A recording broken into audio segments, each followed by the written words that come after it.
the next couple of weeks, if possible, should he feel he's been able to damage Iran's military capabilities. But I think that Iran itself, they still have a certain number of missiles, and they will still be very strategic with how they use those missiles because they don't want to give in to the United States. Yeah, very interesting. I mean, from Tehran's perspective, then, how do they see this? What options have the Iranians got? They've got a new leader. In some sense, they've got some increased sort of popularity. The regime, we've seen people, pro-government supporters, out in the streets. What are they thinking? What options do they have at this point? I think there's a lot of focus on diplomacy. I mean, let's not forget that we were seeing that in Iran, sorry, there were protests in December 2025 spreading, and then now we have suddenly we've gone from people protesting against the regime to people saying, "Why is Trump attacking our country?" So we have a rallying cry that the regime used. It's very interesting as well that the successor is the son of the previous leader. That tells me that Iran wants to emphasize continuity. They're not interested in having a reformer right now. They're interested in having someone who can continue that legacy and continue also standing up to the United States. I think that from Tehran's perspective, they need to again outlast the United States, outlast Israel, and outlast, the strikes. One of the issues that they have is that when the strikes happened, Iran made the decision to attack Gulf allies in the region and attack US assets in the Gulf. This is very different than focusing only on Israel.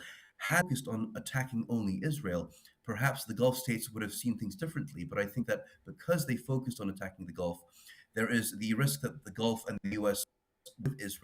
At the same time, I think Iran wants to say, look, the Gulf is only stable if we say that it's stable. If we decide to attack, we can attack quality, shipping, aviation, tourism, and investment, and we have seen that happen.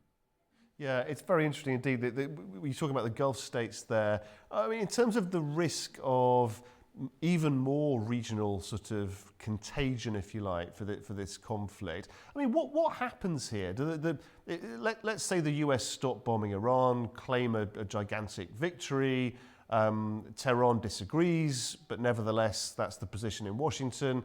Does Tehran continue to bomb the Gulf countries, or does it sort of sit back and do some more strategic planning? I think that from an perspective, they might say, well, if the United States stops bombing us, and that includes not using Gulf air bases anymore, so not using US assets, then Iran would probably also stop bombing and stop, launching its own missiles. However, the bigger question for me becomes, to what extent is the Gulf still seen as stable? We have had now two or three incidents. The June 2025 strikes which had a Gulf spillover. We also saw 2017 that the Gulf state of Qatar was blockaded, and that challenged the image of the Gulf being stable. So we've had now at least three incidents where this image of the Gulf being the only stable part of this is seen as perhaps a mirage. And I think that if the war were to end tomorrow, my question is, how long will it take to build back that stability, perceived or otherwise? Yeah, it's a very interesting question. And finally, I know I'm kind of putting you on the spot somewhat here, but what's your instinct in terms of how this war will come to a conclusion? Are you sensing that actually Washington is quite likely to declare victory sooner than perhaps people expected? If so, what do you expect the messaging from Tehran to be? Just give us your kind of predictions, if you will. I think here we have issues. So, firstly, I don't know if Trump realized to what extent Iran would not back down. He does have advisors, so hopefully he would have realized that. But at the same time, for Trump, the important thing is the image of victory. If Trump can declare that they have eroded Iran's military capability, then we might find that that's enough. Let's not forget that Trump himself is dealing with midterms coming up in November. He's also dealing with the energy markets and how that would impact the average American consumer at the petrol pump as well. That's another thing that he might be worried about.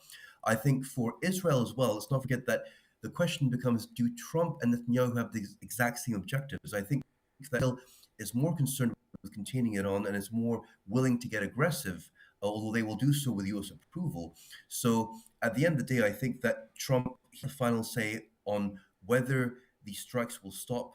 He is able to announce the end of the war. Maybe in a week or two, he would do that if he feels that he's able to present victory. But for Iran, their image of victory is really the ability to survive. If the regime can present to its Mm. people that, we had an American attack unprovoked, Trump damaged negotiations with us by launching these strikes, but we survived, that for them would be a victory. Good to have you with us, Nikolai. Thank you very much indeed for that analysis. Thank you.